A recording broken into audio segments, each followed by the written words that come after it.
नमस्कार, किस्सा यूपी का देख रहे हैं आप। मैं हूं आपके साथ सबा शाहिद शेख। मथुरा में श्री कृष्ण जन्मभूमि के पास रेलवे की जमीन पर जारी बुलडोजर के एक्शन पर सुप्रीम कोर्ट ने रोक लगा दी। यहां रेलवे की तरफ से अवैध बस्तियों को हटाने का काम चल रहा था। रेलवे के एक्शन में अभी तक करीब 100 मकान तोड़े गए थे। दरअसल सुप्रीम कोर्ट ने रेलवे की कार्रवाई पर 10 दिन के लिए रोक लगा दी, जबकि इस मामले की अगली सुनवाई 7 दिन के बाद होगी।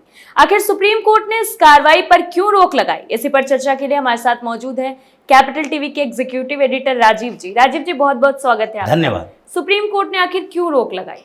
क्योंकि हाय तौबा मचाने के लिए पहुंच गए थे याचिका लेकर। ये मामला जो है रेलवे की जमीन का है, अवैध अतिक्रमण का है। जब अवैध तरीके से आप 1000 साल से ही क्यों न हो किसी के जमीन पर आपने कब्जा किया है, तो जब वो अपनी जमीन को कब्जा मुक्त कराना चाहे करा सकता है। कार्रवाई हो रही थी और इसमें 14 अगस्त को बुलडोजर वहां पर गरजा, कुछ मकानों को ध्वस्त किया गया। वहां तो नोटिस भी दे दिया गया था, फिर भी जब अतिक्रमण नहीं हटाया गया तो सुप्रीम कोर्ट ने क्यों रोक लगाई? ये बात सुप्रीम कोर्ट के पास जो पीआईएल दायर किया गया था, याचिका दायर की गई थी, उसके ऊपर थी। क्योंकि नोटिस पहले से थमाया जा चुका था। अवैध तरीके से वहां पर जमीनों पर कब्जा करके और उसके ऊपर मकान बना लिए गए हैं। वो पहले कच्चा मकान था, अब धीरे धीरे पक्का मकान बना लिया गया। 135 मकानों को चिन्हित किया था रेलवे ने और उसके बाद 2 बार बुलडोजर की कार्रवाई हुई। एक बार 9 अगस्त को वहां बुलडोजर पहुंचा और कुछ मकानों को, माना जा रहा है कि 30-40 मकानों को वहां पर तोड़ा गया था। उसके बाद 14 अगस्त को बुलडोजर ने वहां पर करीब करीब 70 मकानों को ध्वस्त किया। 135 में से कुछ मकान बचे हुए थे और फिर उसके आगे भी कुछ और मकान हैं। तो इन लोगों ने याचिका दायर की, उसमें कहा कि 100 के करीब मकान को तो तोड़ दिए गए हैं, 60-70 मकान बचे हुए हैं। अगर आपने अंतरिम रोक नहीं लगाई तो 60-70 मकान भी चले जाएंगे, फिर हम याचिका लगाकर क्या करेंगे। उन्होंने इसके साथ जो तर्क दिए उसमें यह भी कहा गया कि मिलॉर्ड, यहां पर जो कार्रवाई हो रही है ऐसे समय में हो रही है जबकि अदालतें बंद है। 14 अगस्त को पहले ही अदालत बंद थी और उस समय बुलडोजर वहां पहुंचा। हम तो याचिका लेकर घूम रहे हैं, कोर्ट कहीं दिख नहीं रहा। तो हमें सुप्रीम कोर्ट में आना पड़ा कि यही एक जगह है जहां से हमें इंसाफ मिलेगा। यह कहने की बात है।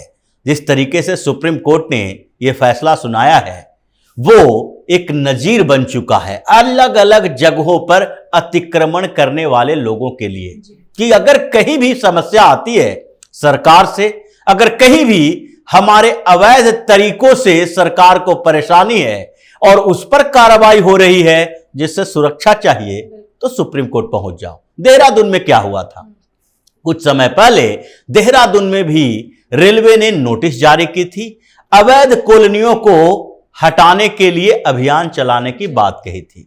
बुलडोजर एक्शन वहां भी शुरू हुआ, कुछ झुग्गी झोपड़ियां तोड़ी गई और जो वो पूरे के पूरे कॉलोनी रेलवे की जमीन पर बसी हुई है, उन लोगों ने हंगामा खड़ा किया कि हम तो यहां पर 60 सालों से रह रहे हैं, 70 सालों से रह रहे हैं, तो हमें हटाया कैसे जा सकता है। सिर्फ नोटिस से काम नहीं चलेगा, नोटिस देने के साथ सरकार हमारे लिए एक अल्टरनेटिव व्यवस्था करे, जहां भी हमको बसाना चाहे बसाने के लिए जमीन दे, मकान दे, तभी हमारे जमीन को यहां पर कब्जे से मुक्ति मिलेगी और हमारे घरों को तोड़ा जा सकता है। मतलब 2 तरह की चीजें सुप्रीम कोर्ट में चल रही है। सुप्रीम कोर्ट न्याय यानी कि संविधान के अनुसार चले या सिर्फ ह्यूमैनिटेरियन ग्राउंड पर फैसले दे, यह बड़ा कंफ्यूजन की स्थिति है। क्योंकि अभी जो फैसले आ रहे हैं, अभी तो 10 दिन का रोक लगा है। हालांकि सुप्रीम कोर्ट जितना भी रोक लगाने की कोशिश कर ले, यह अवैध अतिक्रमण के ऊपर चल रहे बुलडोजर को रोक नहीं पाएगा। सुप्रीम कोर्ट ने अभी 10 दिन का जो स्टेटस को की बात किया है, यानी जैसे स्थिति है वैसे ही रहने दो, जिसे तोड़ दिया गया वो तोड़ दिया गया, अब आगे तोड़ने की कार्रवाई न करो। अब अगर वही लोग जिनके घर टूट गए हैं एक और याचिका लेकर पहुंचे और वहां पर कहें कि आपने इन लोगों के घरों को तो बचा लिया, अब हमारे घर तो पहले ही टूट चुके हैं, तो हम अगर सुप्रीम कोर्ट तक पहुंचने की हैसियत नहीं रखते हैं तो हमारे घर तोड़ दिए जाएं, और जो सुप्रीम कोर्ट में पहुंचने की हैसियत रखता है उसके घर बच जाएंगे, तो ये कौन सा इंसाफ हुआ। अब हमें भी सरकार से, रेलवे से कंपनसेशन दिलवाओ कि अगर उन लोगों का घर बच गया है तो हमारा घर जो टूटा है उसके बदले सरकार पैसे क्यों नहीं देगी। ये सुप्रीम कोर्ट में याचिका अगर एक और दायर किया जाए तो फिर ये मामला उसी तरह से उलझ के रह जाएगा जैसे कि पहले देहरादून में रहा, जैसे कि हजारों लाखों एकड़ जमीन जो है रेलवे की वो अवैध कब्जे वाली है।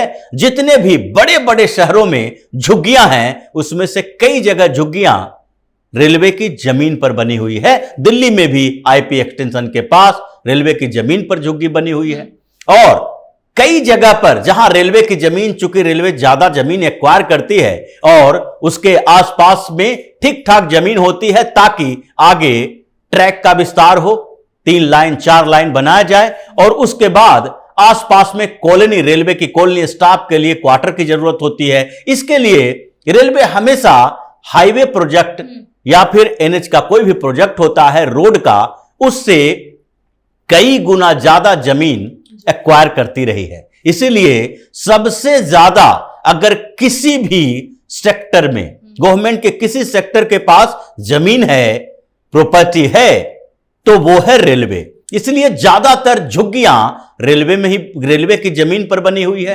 अब मथुरा की जहां तक बात है, भगवान श्री कृष्ण की जन्मभूमि है, मंदिर के आसपास भी बगल में शाहिदगाह मस्जिद है, तो वहां पर लोगों ने धीरे धीरे कब्जा करना शुरू किया। अब रेलवे की जमीन है तो रेलवे की जमीन पर जब झुग्गियां बनती है तो रेलवे इतना बड़ा डिपार्टमेंट है कि उसको तब इस बात का ध्यान नहीं होता जब तक कि उसकी जरूरत ना हो जमीन की। अगर ट्रैक के आसपास झुग्गियां बन रही है और उसे ट्रैक का डबल नहीं करना है, ट्रिपल लाइन नहीं करना है, तो वहां पर बसने के लिए उनके खिलाफ कोई कार्रवाई नहीं की जाती है। यही मथुरा में भी हुआ। अब सुप्रीम कोर्ट में जो स्टे लगाया गया है, 10 दिन तक बुलडोजर की कार्रवाई रोकी गई है, उसमें 2 बातें सामने आती हैं कि क्या अवैध तरीके से अगर किसी के जमीन पर, अगर सरकारी हो या प्राइवेट हो, किसी ने कब्जा कर लिया और उसे पता नहीं चला, उसकी जानकारी में नहीं है कि वो मेरी जमीन है और उसके ऊपर किसी ने कब्जा कर रखा है, जब उसे जानकारी मिलेगी तो क्या इस बात के लिए इंसाफ मांगने के लिए वो व्यक्ति जाएगा जिसने उस पर अवैध तरीके से कब्जा कर रखा है, या फिर वो व्यक्ति जाएगा जिसके जमीन पर अवैध कब्जा किए हुए हैं। ये दोनों में बड़ा कंफ्यूजन है। जहां पर इन मामलों को, अवैध अतिक्रमण की बात आती है तो वहां पर ह्यूमैनिटी की बात सामने आ जाती है सुप्रीम कोर्ट के अंदर, हाई कोर्ट के अंदर। लेकिन जब क्रिमिनल प्रोसीजर चलता है, जब कोई क्रिमिनल केस चलता है, तो वहां पर यह उल्टा मामला चला जाता है। वो विक्टिम और कल्प्रिट के बीच में अंतर स्पष्ट तरीके से देखा जाता है। मान लेते हैं 1984 में दंगा हुआ और एंटी सिख दंगे में कई लोग मारे गए। क्या उस समय कोई कार्रवाई हुई? उस समय एफआईआर दर्ज हुए लेकिन कोई सुनवाई नहीं हो पाई। अब 30-40 साल बाद क्यों एसआईटी का गठन सुप्रीम कोर्ट या हाई कोर्ट करवाता है? क्यों लगता है कि उन लोगों को अभी भी इंसाफ मिलना चाहिए? यह कह दिया जाए कि ये तो 40 साल पहले ये सोचना चाहिए था, अब सोचने की क्या जरूरत है? वहां पर जो पीड़ित हैं उसके साथ सुप्रीम कोर्ट खड़ा रहता है, और यहां पर जब जमीन जायदाद का मामला हो तो सुप्रीम कोर्ट यह सोचने लगता है कि रेलवे की जमीन तो है, उसके पास पेपर भी हैं। कहां तक है? यह सरकार के स्तर पर जो कि नाप जोल करने वाले अधिकारी होते हैं, अमीन जो कहा जाता है, रेवेन्यू ऑफिसर्स होते हैं, वो सारों ने जांच पड़ताल कर ली। इन सब लोगों ने देख लिया कि तुम्हारे पास कोई पेपर नहीं है, ये रेलवे की ही जमीन है। ये सबूत तो सुप्रीम कोर्ट के पास भी है। लेकिन वहां पर क्या होता है कि ये लोग अगर 100 साल से, 50 साल से दावा करते हैं कि हम यहां बसे हुए हैं, तो इसका मतलब है कि सरकारी संपत्ति पर कब्जा करके तुम अगर कुछ समय तक बस गए तो फिर तुम्हें वहां से निकाला नहीं जा सकता है। ये कौन सी परंपरा है? अगर ये परंपरा चलती रहेगी तो फिर उन सारे सरकारी जमीनों पर धीरे धीरे अवैध तरीके से कब्जा कर लिया जाएगा और फिर उसके बदले दूसरी जमीन मांगी जाएगी। ये एक विशियस सर्किल है जिसको दुष्चक्र कहते हैं, और इसीलिए जितने भी बड़े बड़े शहर हैं वहां पर झुग्गी झोपड़ी बनाने वाले उसी दुष्चक्र का हिस्सा बन चुके हैं। कहीं सरकार उन झुग्गियों को हटाती है, फिर उसके बदले अलग से उनको मकान देती है, वो मकान में नहीं रहते, इसको कहा जाता है झुग्गी लॉट्स। ये उस मकानों को किराए पर दे देते हैं और फिर घूम फिर के उसी झुग्गी के इलाके में बस जाते हैं, फिर सरकार उनको हटाने के लिए फिर नेगोशिएशन करती है। बात यहीं पर आकर रुकती है और इसलिए सुप्रीम कोर्ट कुछ दिन तक रोक लगा सकती है। रेलवे अलग स्वतंत्र विभाग है, उसके पास अपने अधिकार हैं, तरीके हैं, और वो सुप्रीम कोर्ट में इन्हीं लोगों की तरह कोई वकील रख सकता है और इसके आधार पर अब 10 दिन हो, 15 दिन हो, 20 दिन हो, किसी प्रोजेक्ट को इस आधार पर नहीं रोका जा सकता कि वहां पर रहने वाले लोग चिल्ला रहे हैं कि अब हमारे लिए कोई जगह नहीं है। इसलिए 10 दिन हो, 15 दिन हो, 1 महीना हो, इन जमीनों को खाली करवाया जाएगा और सुप्रीम कोर्ट का यह स्टेटस को है, बस कुछ दिनों के लिए है, तात्कालीन व्यवस्था है। सुप्रीम कोर्ट के सहारे ये अवैध तरीके से कब्जा करने वाले अतिक्रमणकारी ज्यादा दिनों तक बच नहीं पाएंगे। योगी मोदी का बुलडोजर उनको सफाई अभियान का हिस्सा बनाकर ही रहेगा। बिल्कुल, बहुत बहुत शुक्रिया आपका, धन्यवाद। हालांकि अब 10 दिन बाद इस पर फैसला आएगा कि श्री कृष्ण जन्मभूमि के पास जो अतिक्रमण है उसका क्या होगा। अब देखना यह है कि सुप्रीम कोर्ट अतिक्रमण हटाने का फैसला जारी रखता है या फिर इस पर रोक लगा दी जाएगी। फिलहाल के लिए किस्सा यूपी का में इतना ही। देखते रहिए कैपिटल टीवी। नमस्कार।